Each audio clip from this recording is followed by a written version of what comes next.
वंदे मातरम। भारत यही है।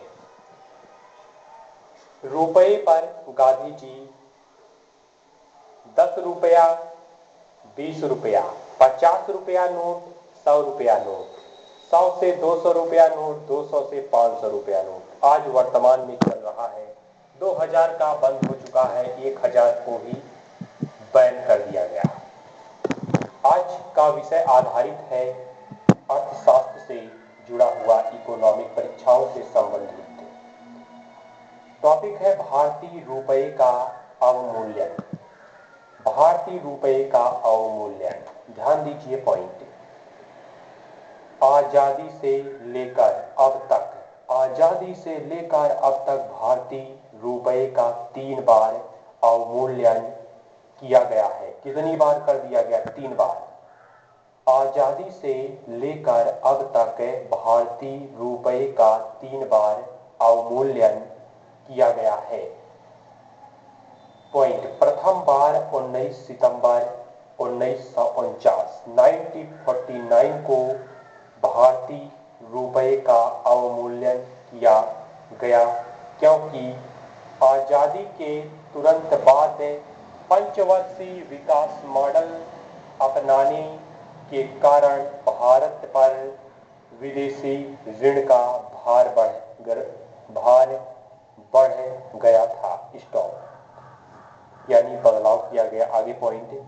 दूसरी बार 5 जून 1966 से दूसरी बार अवमूल्यन जब हुआ, दूसरी बार 5 जून 1900 यानी 5 जून 1966 को रुपए का अवमूल्यन किया गया।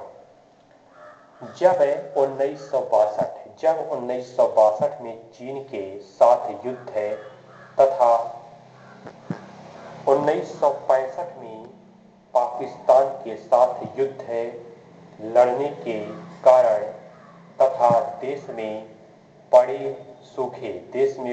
सूखे के कारण भारतीय अर्थव्यवस्था चरमरा गई थी। भारत पर विदेशी ऋणों की भी मुद्रा हो गई थी। फलस्वरूप भारतीय रुपए का अवमूल्यन किया गया, बदलाव लाया गया। पॉइंट। तो ये हो गया।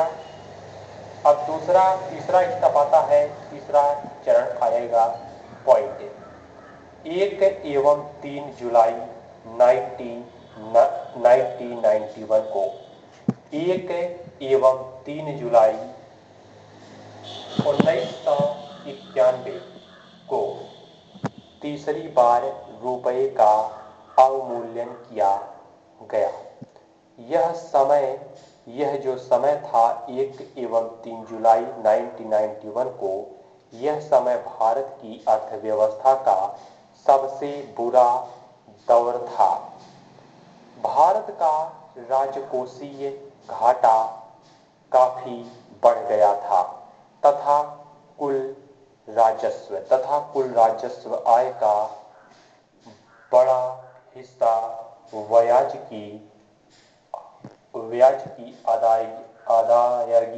की अदायगी में जा रहा था। मुद्रास्फीति में भी दोहरे अंकों में वृद्धि जारी थी। अतः इन समस्याओं से निपटने हेतु सरकार ने भारतीय रुपए के मूल्य में कटौती की। स्टॉप। तो यहाँ पर पहला, दूसरा, तीसरा चरण। पहला चरण 5 जून, पहला चरण जो था यहाँ पर, पहला चरण 19 सितंबर 1949 को। दूसरा चरण जब आया 5 जून से 1966 के दौरान। तीसरा चरण जब आया इसका 1 एवं 3 जुलाई 1991 के आधार पर। तो यह था आज का विषय, परीक्षाओं से संबंधित अर्थशास्त्र से जुड़ा हुआ टॉपिक, भारतीय रुपए का अवमूल्यन। मिलते हैं जानकारी के साथ अगले वीडियो में। तब तक के लिए दीजिए इजाजत। चैनल को सब्सक्राइब कर सकते हैं, लाइक भी कर सकते हैं। आप सबको नमस्कार, वंदे मातरम, जय हिंद।